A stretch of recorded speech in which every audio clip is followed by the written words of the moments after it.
Tá, então, pessoal, eu vou começar.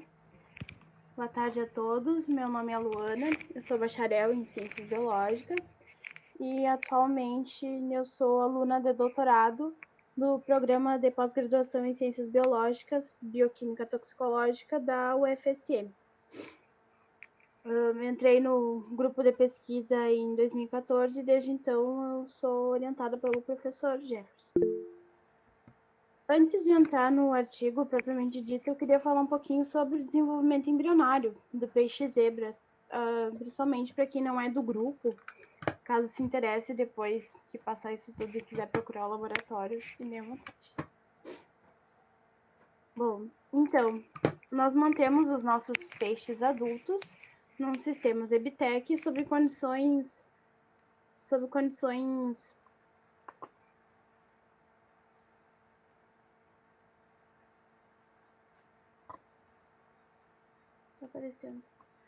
condições controladas, né, de temperatura, fotoperíodo, condutividade e pH. Então, nós mantemos os nossos peixinhos nesses aquários aqui, no sistema Zebtec, previamente separados em machos e fêmeas para poder facilitar a reprodução.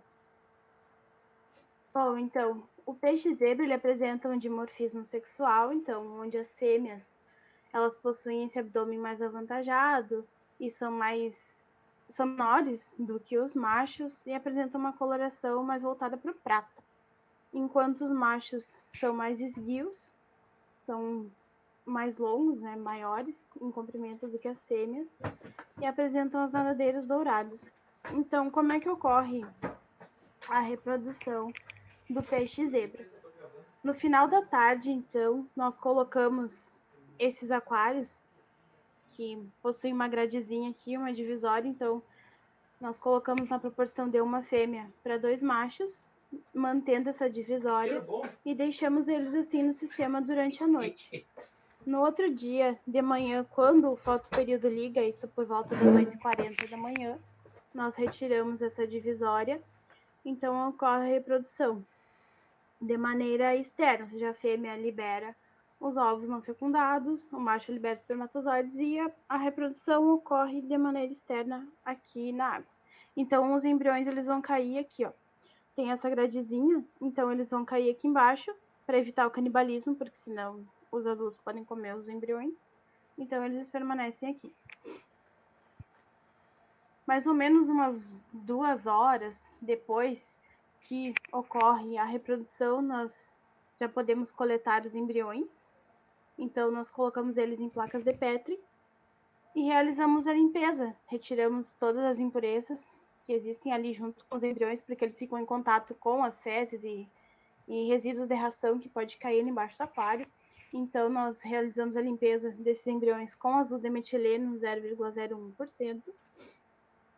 Então, analisamos na lupa ou no microscópio se esses embriões estão fertilizados ou não, porque nem sempre os embriões são todos fertilizados. Pode ocorrer de algum não ter sido fertilizado durante a reprodução. Então, nessa imagem aqui, nós temos a diferença entre o zigoto, um embrião não fecundado, e aqui na B é um embriãozinho fecundado, que já apresenta um polo de divisão celular, que indica um embrião fertilizado. E outra maneira de nós observarmos também se o embrião foi fertilizado ou não, é que os embriões não fertilizados, após algum tempo, eles apresentam uma espécie de coagulação interior, então isso indica que o embrião não foi fertilizado. Depois nós dividimos esses embriões em placas de Petri, geralmente, e mantemos eles numa incubadora BioD, entre 26 e 28 graus, que ela também possui um fotoperíodo, ou seja, ela tem uma hora para ligar e desligar a luz. Bom, e como foi dito pela Patrícia no seminário dela, os embriões, a fase embrionária, elas são totalmente transparentes. E nesse artigo aqui, publicado pelo Kimmel, em 1995, era como se fosse uma bíblia do zebrafish em estágio embrionário, que ele mostra, então, todas as fases de desenvolvimento, que eu só coloquei para vocês terem uma noção de como ocorre a divisão, que ele passa pelos estágios de clivagem, blástula, gástrula, segmentação e faríngula. Então, E após isso, então, é o estágio de eclosão, onde ele eclode, ele sai da membrana do córeo. Então, cada um desses estágios, eles têm características definidas, e essas características podem ser avaliadas como, por exemplo, se o embrião for exposto a algum contaminante, ele pode não vir a desenvolver algumas dessas características encontradas no embrião controle, por exemplo, que não foi exposto a nenhum contaminante. Então, algumas características que nós podemos observar. Então, em 24 horas após a fertilização, que eles são sensíveis à luz, eles já possuem essa formação dos somitos, que são essas estruturas aqui musculares que eles desenvolvem. Eles possuem também o desprendimento da cauda, as primeiras movimentações, que são o movimento espontâneo, que ele reage com a luz, e esse movimento espontâneo é muito importante para a eclosão desses embriões posteriormente. Possui também o desenvolvimento dos neurônios motores ou motoneurônios primários e secundários. Entre 48 e 72 horas pós-fertilização, nós podemos observar então o aparecimento dessas células pigmentares. Tem um sistema circulatório desenvolvido, consegue enxergar o batimento cardíaco dessas larvas. Também as nadadeiras peitorais e branquiais, notocorda bem desenvolvida, e também é o período em que eles eclodem da membrana do córeo. E também eles respondem a estímulos adversos, como por exemplo, um estímulo a um toque, a resposta a um toque, que eu vou falar depois no artigo. E a 96 horas pós-fertilização em diante, eles já possuem um sistema nervoso bem desenvolvido. A linha lateral dessas larvas já é desenvolvida também. Essa linha lateral é importante para o equilíbrio dessas larvas no ambiente. A bexiga natatória, que está apontada por uma flechinha vermelha aqui em cima. Possuem também a abertura bucal, a busca por alimento, nado livre e também o comportamento exploratório. Outras características que nós podemos observar em embriões são são efeitos causados em decorrência, ou seja, fármacos, contaminantes ambientais, agroquímicos que podem ocorrer, como o desenvolvimento de edemas e malformações. Aqui em cima, nós temos uma larva controle, aproximadamente 48 horas pós-fertilização. E nessas imagens abaixo aqui nós podemos observar alguns dos edemas que podem ocorrer, como por exemplo a coagulação. Aqui ele está com uma espécie de coagulação na área do pericárdio. Nessa segunda imagem aqui nós podemos observar que não houve a formação dos olhos, nem o desprendimento da cauda. Na terceira imagem aqui podemos ver que houve uma má formação dos somitos, ou seja, os somitos estão difusos, eles não têm a estrutura padrão que eles precisam ter para um bom desenvolvimento do embrião. Também um edema de pericárdio, que é como se fosse essa bolha aqui que os embriões apresentam. Você pode ver que aqui, nessa imagem de cima, ele tu não consegue ver isso aqui, tipo, com a formação desse edema de pericárdio. E também aqui nessa última imagem, distorção da notocorda e também edema de pericárdio. Bom, então os embriões eles são ótimos modelos em diversos campos. Em diversos campos. Oi. Só um minuto. Tu tenta fazer assim, ó. Tu seleciona lá com o mouse, seleciona para ficar a seta o tempo todo. Porque esse pointerzinho tá muito pequenininho. Só para ficar mais fácil de acompanhar. Tá. Deixa eu ver se eu não consigo mandar aqui. Vocês conseguem enxergar com a seta aqui? Tu tem que clicar, tu tem que selecionar ela para ela ficar o tempo todo presente. Cadê? Opções de ponteiro.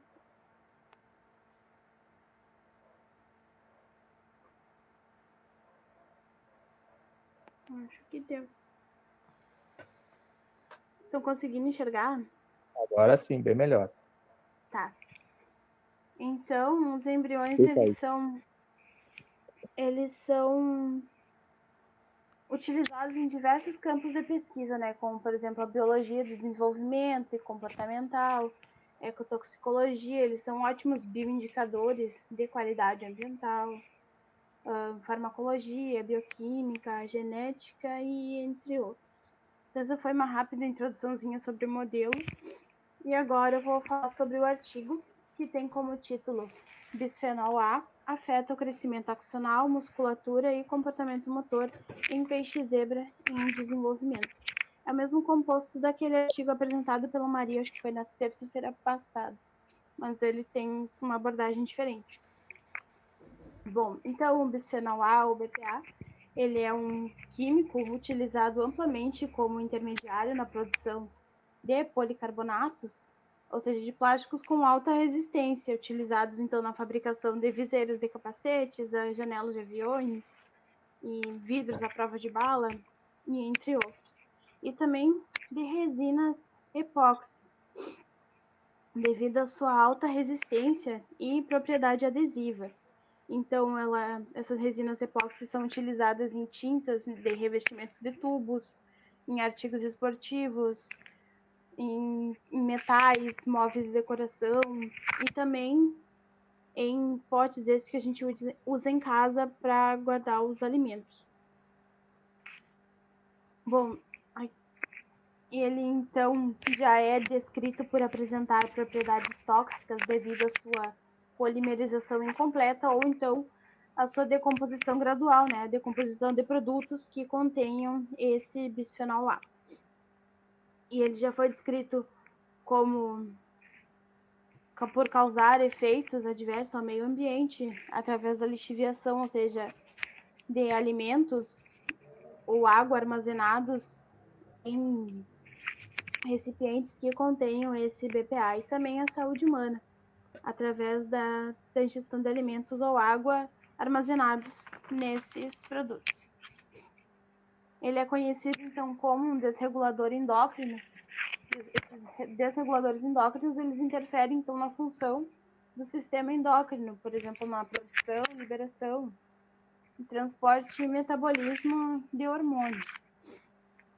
E a molécula dele é muito semelhante ao estradiol, que é um hormônio relacionado ao sistema reprodutivo. Então, ele mimetiza a ação do estrogênio e também ele é conhecido como um agonista do receptor de estrogênio ou desregulador do sistema hormonal da tireoide. E isso então, através disso que ele é responsável por desordens reprodutivas e no desenvolvimento. Eu coloquei aqui uma imagem de uma mamadeira, porque a Anvisa, em 2011, proibiu, então, a importação e a fabricação de produtos que contenham o bisfenol A, por eles apresentarem riscos ao desenvolvimento, e, inclusive, trazem relatos que crianças até 12 meses elas não possuem um sistema excretor completo, ou seja, a metabolização e a excreção desse composto é deficiente em crianças até 12 meses. Por isso, então, a proibição do bisfenol A nesses produtos. Ele também já foi descrito por causar ações no sistema nervoso, mas ainda isso não é totalmente claro na literatura. Já tem dados que sugerem que ele causa efeitos na neurogênese, aprendizagem e memória de animais de laboratório, diminuição da expressão de genes transportadores de dopamina, e também interfere na diferenciação sexual e causa comportamentos tipo depressão em ratos avaliados. Então, ele é encontrado no meio ambiente em rios, lagos, solos, sedimentos, em concentrações baixas, que são menos de 1 micrograma por litro. Mas já foram encontradas doses mais altas e essas doses foram testadas em animais experimentais e já foi visto que causaram, então, efeitos no desenvolvimento e na reprodução desses animais aquáticos, incluindo peixes e mariscos. No entanto, os efeitos neurotóxicos em espécies aquáticas não são conhecidos. Então, o objetivo do trabalho foi investigar se a exposição ao bisfenol A durante o desenvolvimento do peixe-zebra induz déficits no comportamento motor e elucidar o potencial mecanismo celular subjacente aos déficits neurocomportamentais. Para isso, então, foram utilizados embriões de peixe-zebra 16 horas pós-fertilização, essa imagem aqui, e foram expostos ao BPA 99% nas concentrações de 1, 5 e 15 micromolar. Esse BPA foi dissolvido em DMSO 100%, cuja concentração final do DMSO do veículo no posto, na placa de 6 postos, foi de 0,1%. Então, foram expostos 15 embriões por posto em 5 ml e meio. E o tratamento durou até 96 horas, dependendo do tipo de metodologia utilizada, do teste que eles fizeram. Então, foram feitas análises locomotoras, como o teste de movimento espontâneo, que quantifica o número de voltas, digamos assim, de movimentos que o embrião realiza dentro da membrana do córneo. Essa imagem aqui no canto, ela exemplifica como ocorre esse movimento espontâneo e também de quantas vezes o embrião, da frequência de vezes que o embrião mexeu só a cauda também. Esse comportamento ele foi avaliado em tempos diferentes, entre 18 e 30 horas pós-fertilização. Eles foram adaptados por 5 minutos e depois filmados durante 1 minuto. O touch, ou seja, o teste de resposta ao toque, ele foi avaliado em tempos diferentes também, foram 27 e 48 horas pós-fertilização. Eles foram descoroneados com pronase, colocados em placas de 96 poços, a adaptação foi de 10 minutos, e depois foi aplicado um touch, ou seja, um toque, com auxílio de uma pinça na região da cauda dessas larvas. Então, a corrida e o tempo que eles permaneceram em movimento. No teste de atividade de natação livre, os embriões foram expostos entre 6 e 96 horas pós-fertilização. Após isso, eles foram lavados e o teste foi feito 120 horas pós-fertilização, ou seja, 5 dias. Essas larvinhas tinham 5 dias. Então, nesse teste de natação livre, eles foram filmados durante 20 minutos, sob luz normal. E nesse teste de natação em resposta a estímulo de período claro e escuro, eles foram colocados em equipamento, Zebra Lab, e foi avaliado o comportamento de natação livre dessas larvas durante 70 minutos, alternando, por exemplo, 10 minutos claro, 10 minutos escuro e assim por diante. E os ensaios bioquímicos e moleculares, então, foi feita a imunistoquímica, para obtenção da imagem sobre a morfologia das fibras musculares dessas larvas, 96 horas pós-fertilização. Foram feitos testes de apoptose como a Acridine Orange e teste túnel, ou seja, testes de morte celular. Foi avaliada a atividade da caspase 3, que vem envolvida na apoptose celular, e da formação de espécies reativas de oxigênio através do corante fluorescente de clorofluoresceína de acetato.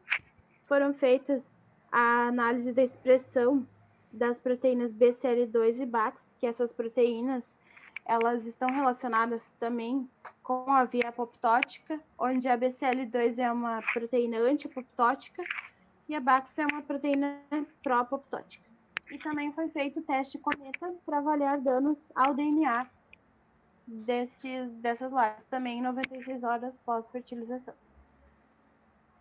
Bom, quanto aos resultados, a figura 1A demonstra os movimentos espontâneos realizados pelos embriões.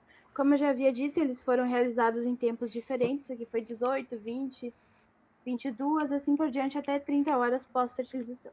Por que eles fizeram isso? Porque no início, lá em 18 horas pós-fertilização, quando iniciam os movimentos espontâneos, eles são muito instáveis e eles vão diminuindo de acordo com o tempo até chegar nessas 30 horas, vão diminuindo a frequência de movimentos e se estabilizando, a gente vai estabilizando o número desses movimentos.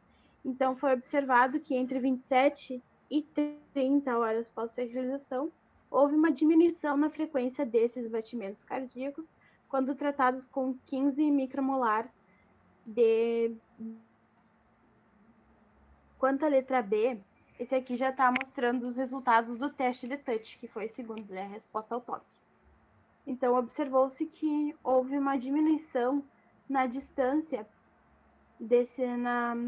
percorrida por esses embriões, quando visto o primeiro ponto, que foi 27 horas pós-fertilização, na concentração maior testada de bisfenol A. Na letra C e D, mostra então os resultados da resposta ao toque 48 horas pós-fertilização. Então, houve uma diminuição também na distância percorrida por esses embriões, na concentração de 15 micromolar, e também do tempo que esses embriões permaneceram nadando, também na concentração de 15 micromolar.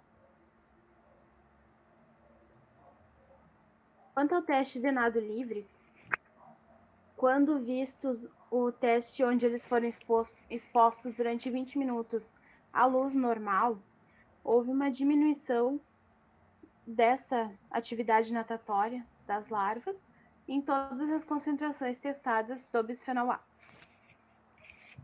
E isso também se refletiu quando visto a atividade natatória em resposta a períodos de claro e escuro.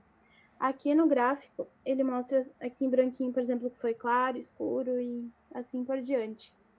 Mesmo no escuro, os embriões tiveram, comparado ao claro, uma maior atividade natatória, mas mesmo assim, o bisfenol A diminuiu essa atividade natatória dos embriões em todas as concentrações testadas e em todos os tempos avaliados. O que ocorreu também aqui no claro, onde o bisfenol A diminuiu a atividade natatória desses embriões em todas as concentrações testadas. Nessa tabela aqui, eles trazem os efeitos da exposição ao bisfenol A no crescimento axonal dos motoneurônios primários e secundários. Esses motoneurônios primários e secundários, eles são responsáveis por mediar, então, esses comportamentos de natação primários, esses, ou seja, movimento espontâneo e de resposta ao toque. E eles são de tipo 1 e tipo 2. Então, para avaliar isso, eles fizeram através de imunistoquímica também, onde esse ZNP1 ele é um gene, é um marcador dos motoneurônios tipo 1 e esse ZN5 marcador dos motoneurônios tipo 2. Então, observou-se que houve uma diminuição no crescimento desses do crescimento axonal desses motoneurônios primários na região dorsal em 27 horas pós-fertilização e também uma diminuição do crescimento desses motoneurônios secundários nas duas regiões testadas, que foi ventral e dorsal, em 48 e 72 horas pós-fertilização.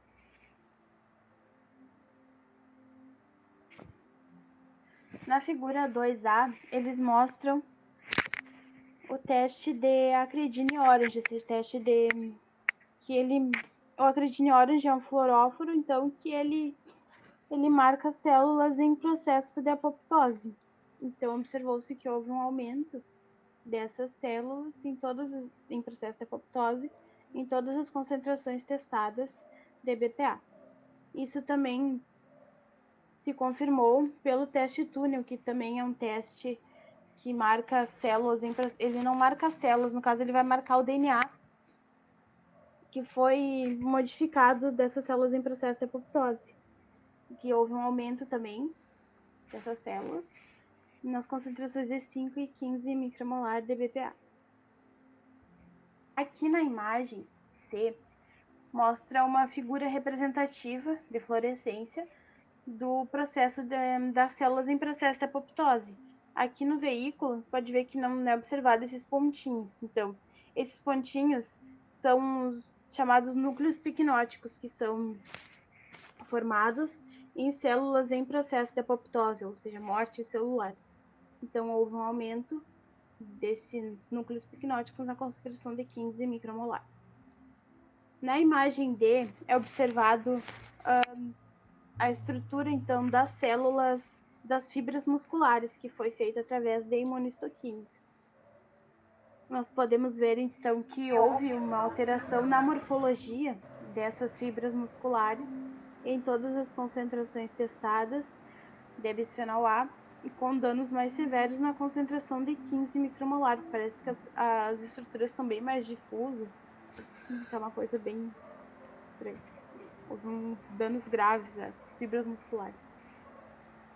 Quanto à figura 3, houve um aumento da atividade da caspase 3 nas concentrações de 5 e 15 micromolar.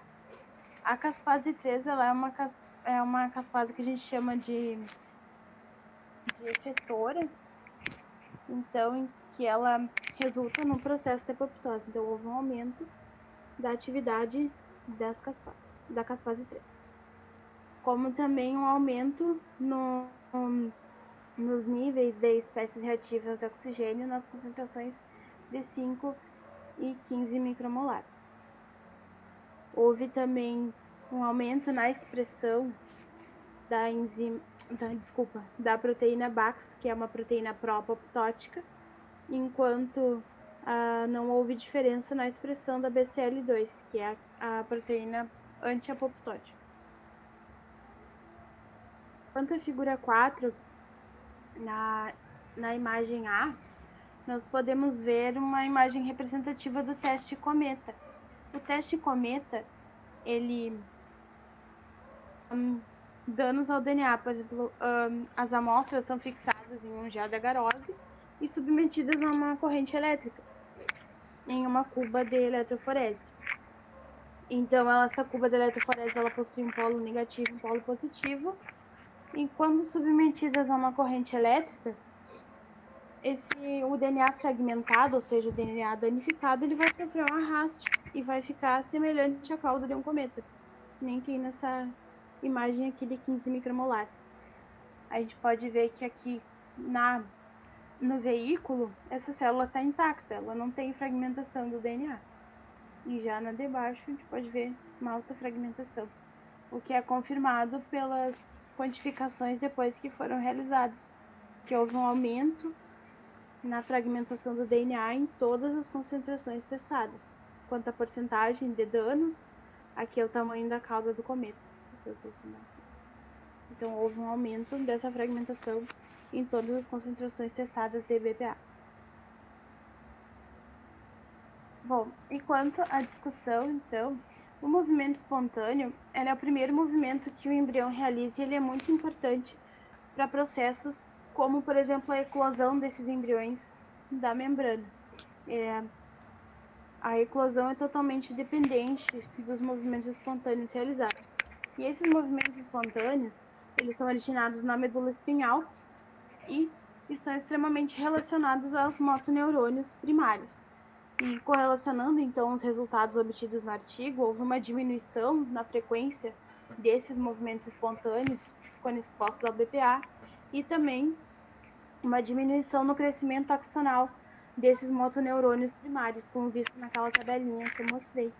Então, essa diminuição de ambos sugere que os motoneurônios primários são um alvo mais precoce da exposição ao BPA, seriam os alvos primários dessa exposição. Bom, normalmente, então, o zebra responde a estímulos adversos como toque, iniciando em 21 horas pós-fertilização, mais ou menos. E essa resposta ao toque, ela é um importante parâmetro sensorial e também cognitivo, ou seja, de o animal perceber esse toque, esse estímulo e tentar escapar de algum jeito.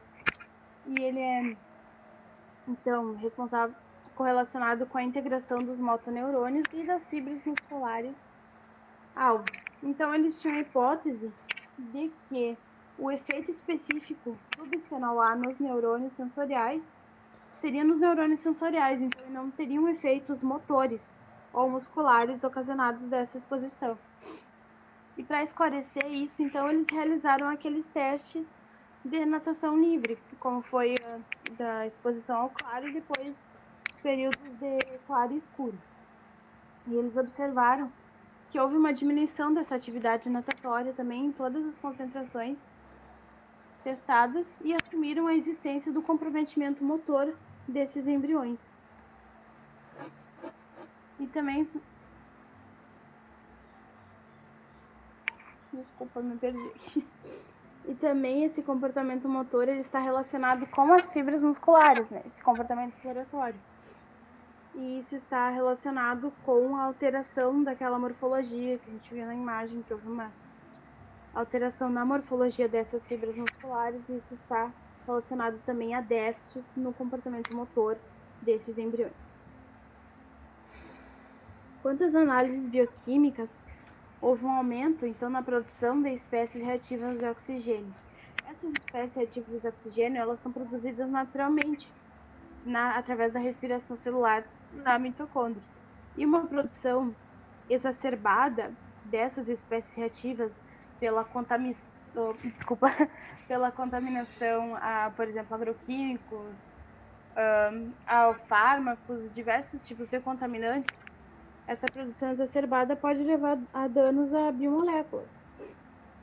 E isso pode levar, então, a uma morte celular e fragmentação do DNA como mecanismos adjacentes. Então, isso reforça a hipótese de que o BPA é um... Reforça a hipótese não, desculpa.